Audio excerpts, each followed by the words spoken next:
Welcome to the Money and Movie Mashup, where your favorite nostalgic films meet real-life money lessons. I'm Laura Sexton here with my friend Coach David Gibbs, and we're diving into the iconic movies of the 90s and 2000s to unpack what Hollywood accidentally taught us about money, mindset, and meaning. It's fun, it's a little nerdy, and we want you in the conversation. So grab your popcorn and let's roll. Hello and welcome to Money and Career Mastery from Overwhelmed to Ownership. I'm Laura Sexton, your abundance and legacy coach, here to help you navigate the world of money, debt payoff, and career growth with confidence and clarity. If you're ready to break free from overwhelm, create a budget that aligns with your values, and design a legacy that empowers future generations, you're in the right place. Hi, everybody. Welcome to another Movie Money Mashup Live. Coach David here. So excited to be here for another one of these. It's going to be super fun. I love this. I love the movie we're doing. We're going to be doing You've Got Mail today. Tom Hanks, Meg Ryan. And I'm going to read you a little synopsis of the movie. So let's see. It is You've Got Mail. Kathleen Kelly, played by Megan Ryan. She owns a charming little children's bookstore in New York City. And Joe Fox, Tom Hanks, is a corporate executive whose company opens a massive bookstore. And they begin anonymously corresponding via email, and they slowly are falling in love online. As their real-world rivalry intensifies, their digital relationship deepens.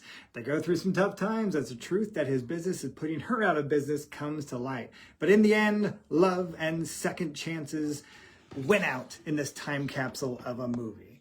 So what are I know you have notes, so what are some thoughts about my this goodness. one? There's a lot. I just want to go ahead and point out that, first of all, I love this movie. There's nothing about this movie that I don't love.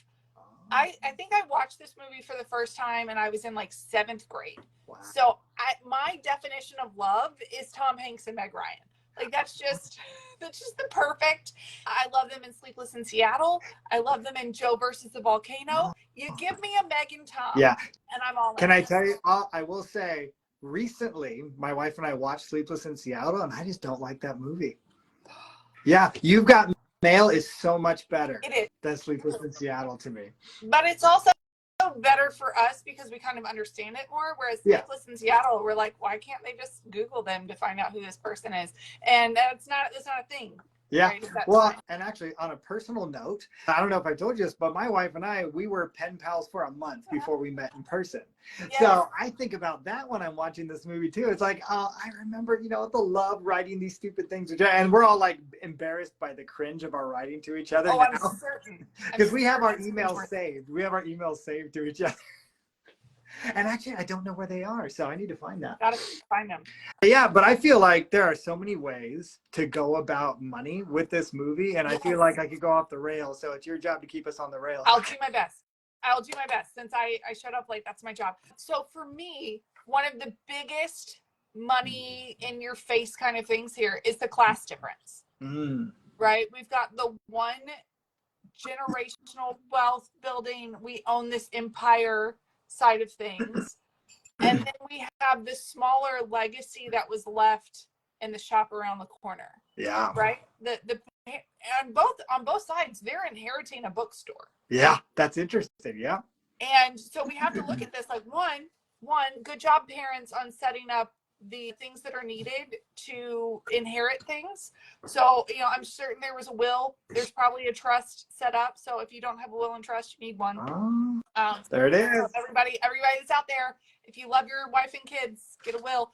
So I think that's really interesting to see the similarities, but then you see the class difference on, the one side of things where it's this big giant mega store, multi-millions of dollars, and the other one where they're struggling a little bit because they're being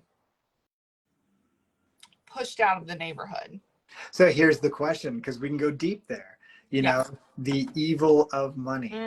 Because, and this isn't really shown in the movie, but I'm extrapolating from the way his grandfather is, like his character. Yes. He's like, like where he connects with, I talked to her a while ago. She was charming. You know what I mean? Right.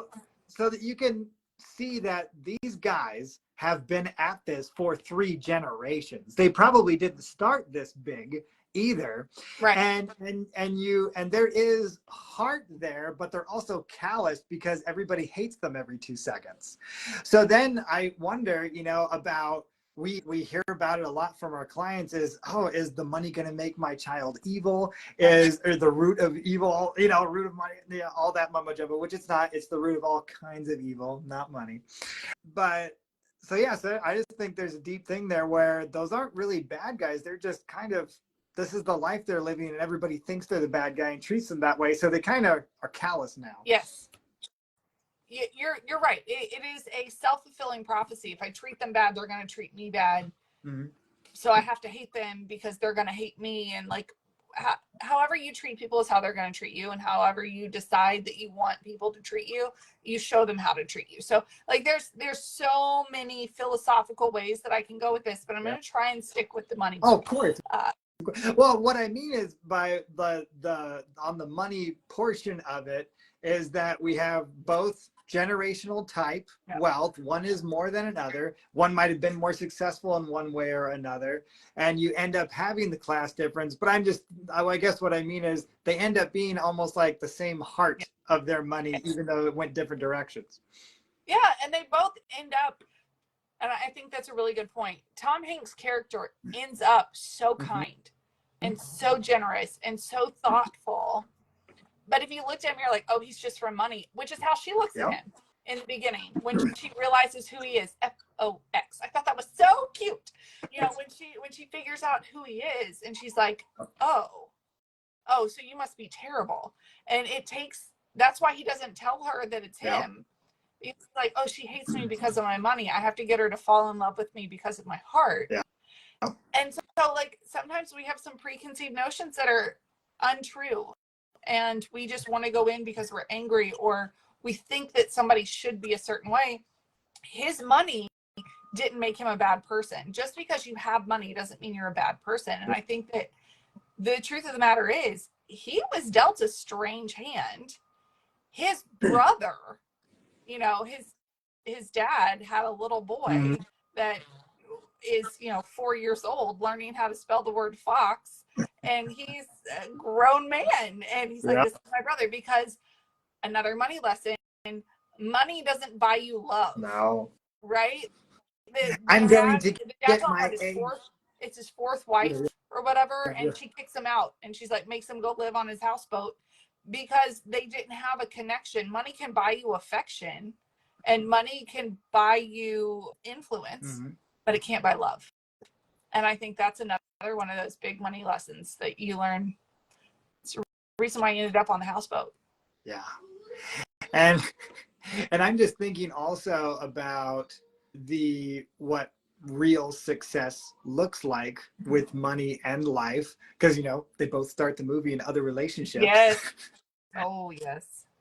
And that was just one of the best scenes. Greg Kinnear. I forget, what's the name of the other actress? The horn is, oh goodness, what is her name? Because she was in Josie and the Pussycats too. Do you remember her teeth are all messed up? I love Josie and the Pussycats. I wrote my thesis on Josie and the Pussycats. So yeah. Thesis? What could that possibly be about? Democracy in movies and the role that entertainment plays in how we view democracy. Oh, okay. And at the end, did you put de jour style? Wait a minute. That'll be another week. That'll be another week. It's a totally different movie, but love it. Love it. Oh, I'm looking her up. Yeah. What is her name? But I love that scene, when those two, they get on the talk show, right? And there's like, oh, and they're just like all about each other as soon as they meet each other. And so with that, when it comes to that success is Tom Hanks and Meg Ryan thought they were successful. They thought where they were happy. And already, right at the beginning of the movie, Meg Ryan's going like, I'm about my job. I don't know, and Greg Kinnear's all trying to like. Posey. Parker Posey. It's funny. I don't think I've ever connected her name with her face that well. I've always seen that name and I've always seen her face. Yes. And I always have to look it up. She doesn't look like a Parker Posey to me. But yeah, so they start out that way, and then they start questioning, who am I? And even I mean, it seems like Mr. Fox has been questioning that for a long time. Am I actually evil? Am I not? Right. Yeah, no, you're totally right. It's interesting. The whole movie is a class difference. But it's also two people that are trying to find themselves. Uh-huh. I think that's what you were saying. Just like we thought we knew what we were, but we're learning new things. I just there's a lot to love about this movie. There's a lot of positives. And I had another really good money lesson, and now I can't remember, but it has something to do with the tissue box. Hold on, I'll think about it. You keep talking. Okay. Yeah, okay. when he comes Well, over to her house, and she's like trying to pick up all the tissues. I don't know what the money lesson, but to extrapolate from the different classes and getting into a relationship, sometimes the wife is making more than the husband, and sometimes the husband's making more than the man. They're coming from different backgrounds. How do you make a relationship work when sometimes there is a vast difference? That is a good point. There's so many times we have these conversations with our clients where they're like, either, and we're seeing this a lot, or I'm seeing this a lot, and I can't put words in your mouth, but the woman ends up making more money than the man, and it's like, well, it's not supposed to be this way. And so then there's a power dynamic difference, and it's not she's better or he's better or right or wrong. It's just this wasn't modeled to us, so we have to figure out what we want our life to look like, not what's been modeled for us before, but what goes well for us, and how can we combine our histories, our past, so that we can have a future that we want. And part of that comes from letting go of our old money stories and the old roles that we thought we were supposed to play, and moving forward with who we want to be and what kind of values we want to have in our family. I'm trying to find my notes. I'm pulling them up on the computer. What, they weren't ready already? Well, no, they were on my phone, but then I forgot I had to be on the phone. We're going to get it perfect next time. But, going with the movie, we see that, though, where, the father, he keeps getting divorced. Yes. And so with that, we're missing that coming together, bringing our finances and our dreams and everything together, going the same direction. Because I'll tell you, and yes, you don't need to put words in my mouth. I see this all the time. I've seen all sorts of different versions, young and old, and there's like so many different versions of that it's just all about creating a life together.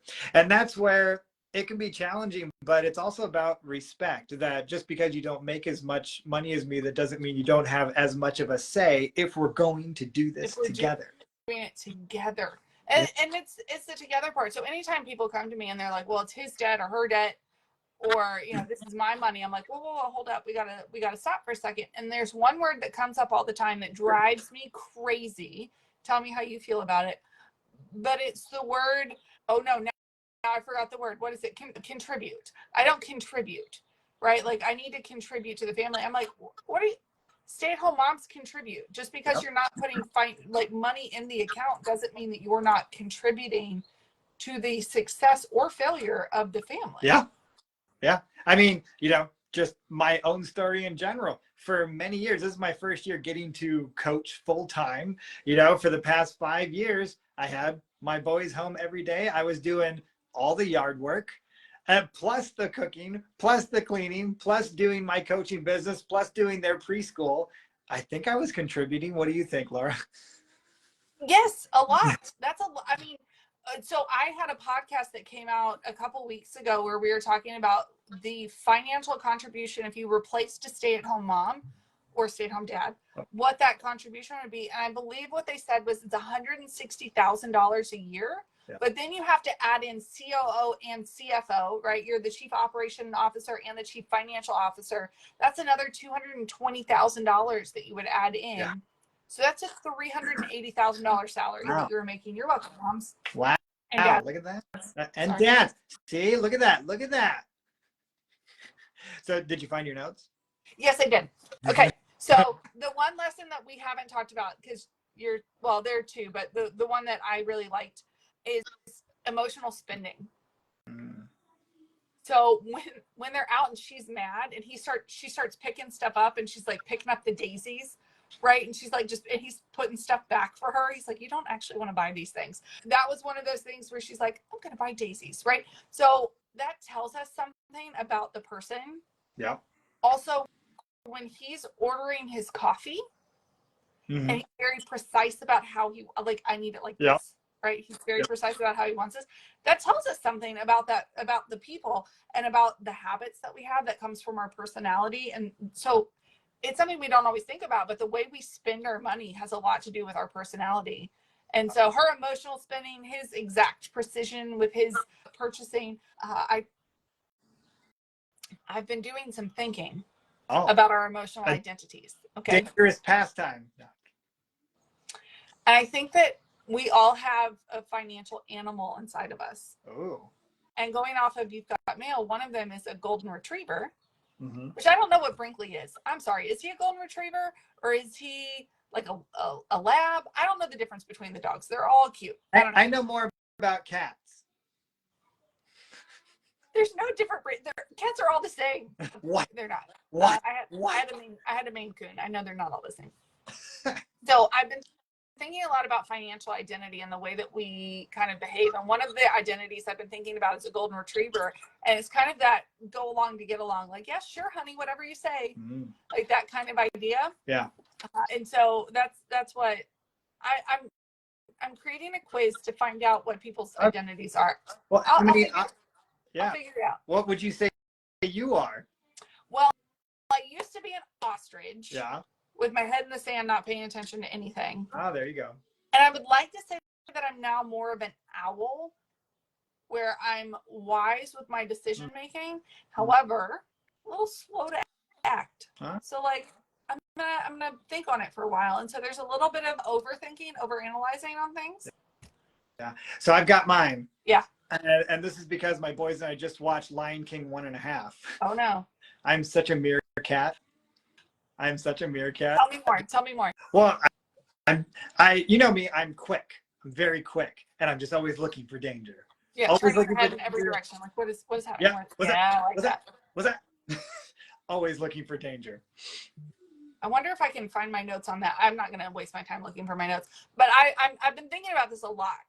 I've been thinking, of course, there's a tortoise. Slow and steady wins the race. Yeah. I would say I'm tortoisey, like a torm cat. Or a mere tortoise, or a cat torse, or I don't know. Well, I don't even know what would work with that. I don't think you can put that together. I don't know. We'll figure it out. We'll figure out what you are. But this is something I've just been kind of noodling through because I think we all have our own identity, and I just like the idea of animals. So then, what would Tom Hanks be, and what would Megan Ryan's animal be? Oh, that's a good question. I think. Well, we know that he's a savvy investor. Yeah. Tom Hanks seems foxy to me, actually. Well, probably why they named his life foxy. That is no, not like that. No, well, that's true. I think that he would be a beaver, very focused on making. Options are there? Is the entire animal kingdom an option? There are 10. There are options. 10. Now, did you make this up or did you get it from somewhere? No, I've been thinking about this because I was like, oh, I'm an owl, but now I don't want to be an owl. Or I was an ostrich, and I was like, I don't want to be an ostrich. What can I be instead? So that was kind of is a meerkat even an option, or do I have to take another quiz? You can be a meerkat. I'll change one of my animals if I need to. Because I think a meerkat would be a good example for someone, actually. I'm looking for my notes. Just keep talking. All right. Well, real quick, my mom is watching. Hi, Mom. And I'm going to shout out to Mr. David Houston. And yes, I got your last name right. He's watching. I get it wrong every time, David. I'm sorry. And I know. And I make it a point now to make sure I get it right. Because I got it wrong a few times. And if anybody has any questions for us about anything about the movie, feel free to let us know. And then, of course, if you want to shout out a movie you'd like us to talk about next, let us know. We want to know. Yep. All right. Did you find your notes? That was it. That's all I had, Laura. I found. So here are the animal options. I'm just going to read them really quick. The owl, the beaver, which is the steady builder. That's why I was picking him for that, like disciplined, consistent beaver. The squirrel, the oversaver, the golden retriever, the loyal co-spender, the tortoise, the elephant, the ostrich, the cricket, the chameleon, and the shark. I would say, and as much as I don't want to call Meg Ryan this, I would think that she's a bit of an avoider. She's a bit of an ostrich. She doesn't want to look at, it's very optimistic. Everything's going to work out. Everything's going to be fine. And then when it came time to go to the mattresses. Yeah. And that's actually a really good thing, for all those business owners out there. If you go into a business leveraging high levels of debt, and I hope it's going to work out because it's my dream, and then all of a sudden it doesn't, or it just takes one bad week and then you're in trouble. Taking your time and even working your way up. Just because you can't do your business exactly the way you want to, that doesn't mean you aren't able to start small. Say you don't have a storefront, but you have a food truck. Say you don't have a food truck, but your first investment is a vending machine. You can get those for $10,000. So many folks, they want to jump 10 steps ahead to the ultimate dream instead of taking those steps to get there. And it seems like, Meg Ryan was just kind of hoping that the push and the energy from her generational thing was going to keep going. But I mean, not to be too hard on her, but it didn't seem like she was changing with the times to keep the business relevant. Yes. And her marketing was terrible. Just because she had a sign out doesn't mean people are going to come. And that's something people need to know when you're starting a business. Just because you put up your shingle doesn't mean people are going to see it. Yeah. So who the heck hired Steve Zahn? Come on. This movie is perfection personified. So I think that the people that chose this movie, I thank you that you gave me an excuse to sit down and watch it again. Absolutely fabulous. I want more thoughts. I want more movies. I want you guys to push us a little bit, or just tell me another rom-com that I should watch. Go ahead and throw those in the comments. My mom just suggested It Could Happen to You, even though she didn't remember the name of it. Oh wait, yeah, you did. It Can Happen to You. Yeah, okay, there we go. You just didn't put a comma, Mom. You got to put a comma in there. But have you ever seen that? It Could Happen to You with Nicolas Cage? Oh yeah, he's a lottery winner, and he goes to a waitress. He's like, "I'll split this with you," or something. I don't remember exactly the movie. I'll have to watch it. We'll have to watch it. But about lottery, that might be fun to talk about. We could go there. I got lots to say. So anybody that's watching or listening to this that wants to give us the name of a movie that they'd like for us, they're like, we're gonna stump them. There's no money lesson in this. Please try and stump us, because we can come up with movie lessons for many things.